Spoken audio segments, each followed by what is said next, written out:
sommaire de ce magazine, Veimiti, notre charmante présentatrice, se lance toujours plus loin dans la quête de nouvelles sensations avec du yoga aérien, coaché par Lise. Notre doc de la semaine referme la série de 6 reportages hommage au handisport avec le rameur Al Gover qui se fixe aussi des objectifs toujours plus élevés. Suite et fin avec l'éblouissement de notre séquence émotion, compilation des plus belles images du best du web. Bon ride à tous!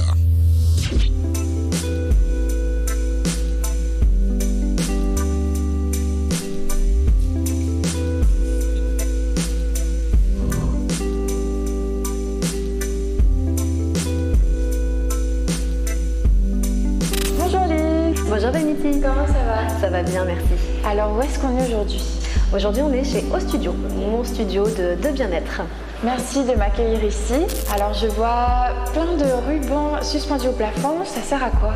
Chez O Studio, je propose 4 activités, 4 disciplines, dont le air yoga, qu'on pratique donc avec un tissu en forme de hamac, donc qui est suspendu au plafond. C'est une discipline qui s'inspire du yoga, bien sûr, mais donc grâce à cet outil avec le tissu, ce qui va nous permettre d'aller plus loin dans les postures, de quitter terre, d'aller dans les airs, donc d'autres sensations, d'autres plaisirs, et de travailler un petit peu différemment. Voilà. D'où ça vient? Enfin, ça vient et du yoga depuis des milliers d'années où il travaillait avec des outils, les blocs, les sangles, les cordes. Donc pour faire des inversions, il se suspendait déjà. Et puis aussi, c'est aussi issu du cirque avec le tissu aérien. Voilà, ces deux-là réunis, ça donne le air yoga. Comment est-ce que tu as découvert cette discipline? Ça fait presque 15 ans maintenant que je suis coach de fitness et il y a quelques années maintenant je me suis dirigée vers une discipline un petit peu plus douce, le pilates, le yoga, et dans un magazine par hasard j'ai découvert le air yoga et je me suis dit waouh, c'est génial, j'ai envie de faire ça. Donc j'ai passé ma formation en 2016. Quelle sensation est-ce que tu peux retrouver quand tu pratiques cette discipline? C'est vraiment une sensation de voler, de sentir son corps différemment. Le fait aussi de mettre la tête en bas, ça permet vraiment de faire du bien, de relâcher le dos et de décompresser. C'est très agréable. À quel public s'adresse le air yoga? À tout le monde. J'ai des hommes aussi qui pratiquent. Plus de 100 kilos, on peut encore faire du air yoga, il n'y a pas de souci, c'est bien accroché, ça tient bien.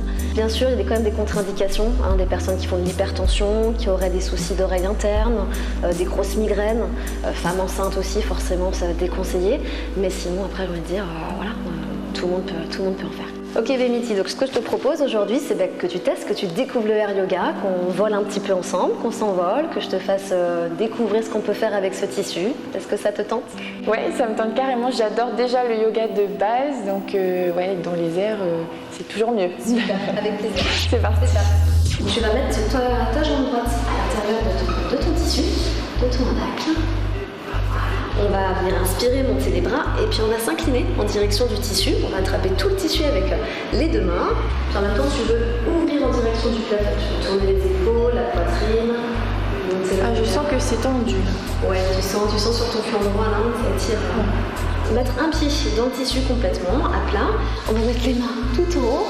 Et là, on va pousser le pied droit vers le sol pour grimper. Et en fait, ce qu'on fait ici, c'est qu'on va donc pousser les fesses vers l'arrière comme si on venait s'asseoir. Donc on descend. Voilà, on va ouvrir les genoux, les pieds vont se tourner, vraiment mettre le dessous des pieds ensemble pour ensuite venir ici dans cette position. Et puis là, on va pouvoir ensuite passer les bras un bras après l'autre à l'intérieur, exactement, ramener les mains ensuite simplement des côtes et en douceur, on est sur le contrôle de la descente, aller chercher en contrôle. Tu peux ensuite relâcher complètement.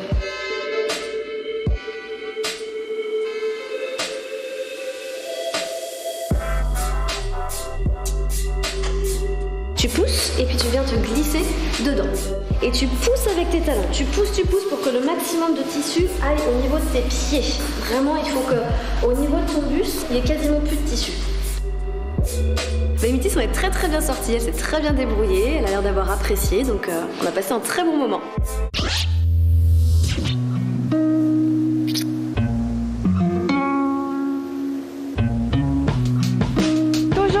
Série des héros handisport, on retrouve Al Gover qui nous partage son expérience vécue lors de la dernière édition de la course de Polynésie, la première, ainsi que ses prochains objectifs, notamment sa participation au championnat du monde de bas à handisport. Bref, rien ne l'arrête.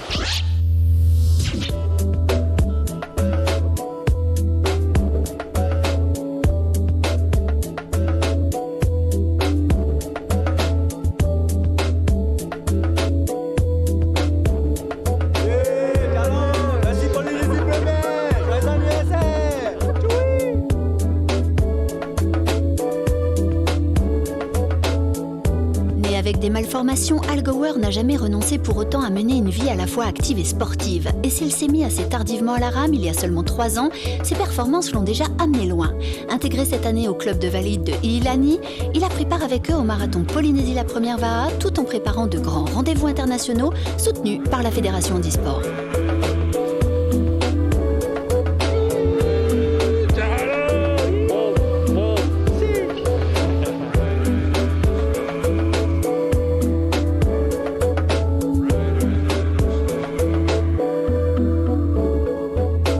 La 30e édition de cette course emblématique disputée entre Tahiti et Moorea et réunissant plus d'une centaine d'équipages a encore offert du grand spectacle dans lequel Al Gower ne comptait pas faire de la figuration, soutenu par un collectif au top.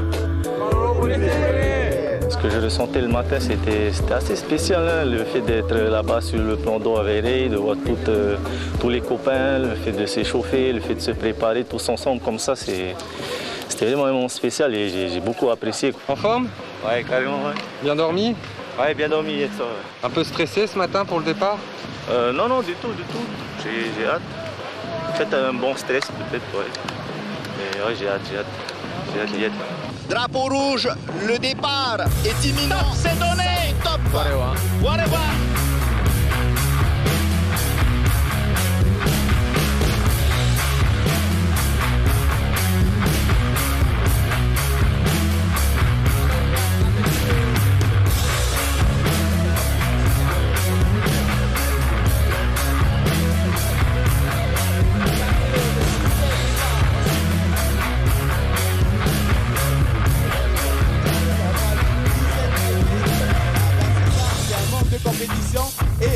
Justement, ils sont prêts, ils attendent le grand départ de la catégorie Ren, donc top 30 cette année. On voit que les habitués, les favoris sont devant. Certains vont essayer d'éviter la casse, mais au vu de comment les pilotes sont placés.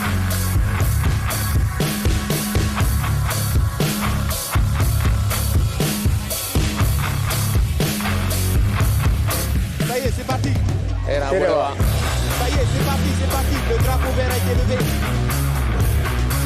Le bateau vert a été levé, le départ. Et donc, Tony Dru enchaîne, contrairement à ses habitudes, a aussi envoyé comment il fait.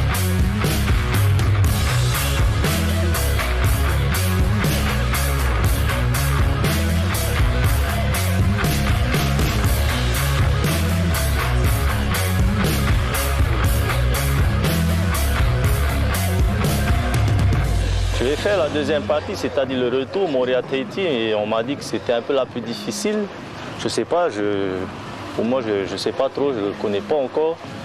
Je n'ai pas trop d'appréhension, j'ai plutôt hâte. Faire de longues distances, ça demande beaucoup de courage parce que c'est pas facile. Hein. Mais je pense que c'est ça qui fait la valeur de ce sport, hein, le dépassement de soi, quoi. Du coup, tu dois tout faire pour tenir les kilomètres si on a.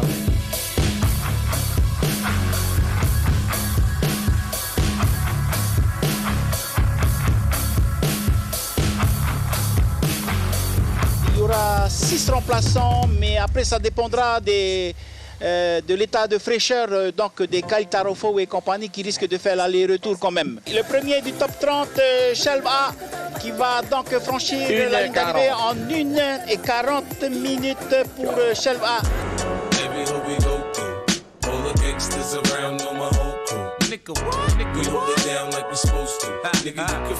J'étais en poste 4, en moteur. C'est la première fois que je fais le retour, hein, et c'est très difficile. Hein.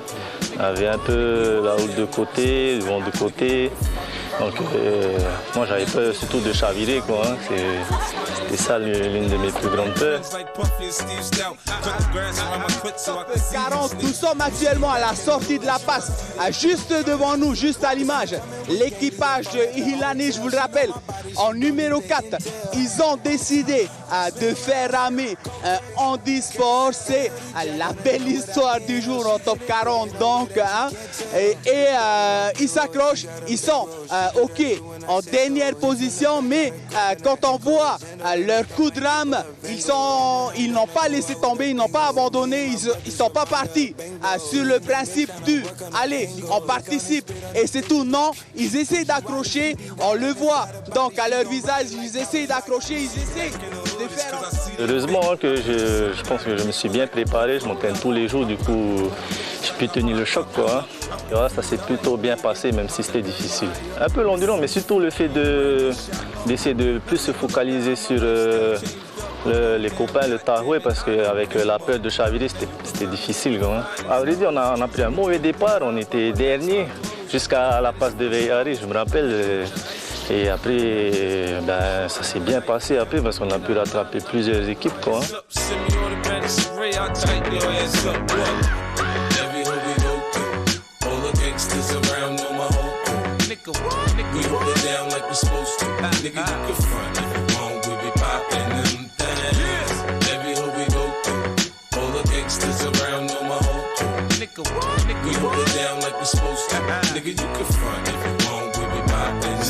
C'est vrai que c'est pas facile, mais il faut essayer de ne pas faire trop attention à ce que les gens peuvent penser de soi-même, d'y aller, quoi, de foncer et de faire ce qu'on a envie. En fait, déjà, j'ai eu la chance d'avoir beaucoup de conseils de tous les coachs qui ont travaillé avec moi, dont Amato Pérez et Titia. Et du coup, ils m'ont beaucoup appris. Et après, c'est toi, il faut travailler, Il n'y a pas de secret. Hein. Dans le prochain épisode que nous lui consacrerons, nous retrouverons ce Haito du Vaha qui, à force d'endurance et de détermination, s'apprête à prendre le relais du champion Patrick Viriamou, grande figure du handisport en Polynésie, qui disputera sans doute ses derniers Jeux paralympiques à Tokyo. Grâce à la générosité de son aîné, Algo ose lui aussi rêver grand, avec notamment en ligne de mire les prochains championnats du monde.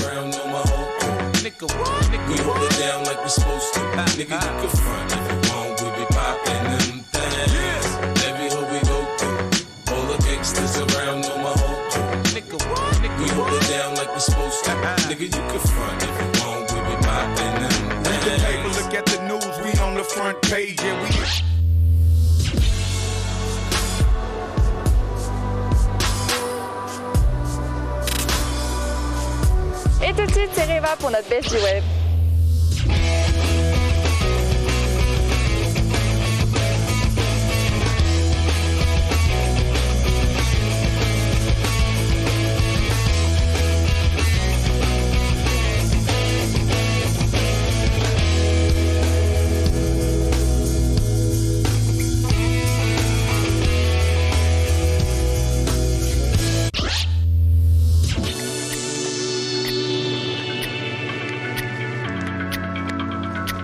Merci à tous d'avoir été parmi nous aujourd'hui. Cet épisode est disponible en replay sur la plateforme de Polynésie, la première, ainsi que sur nos réseaux sociaux. On se dit à la semaine prochaine. D'ici là, bonne semaine et bonne glisse à tous. Nana!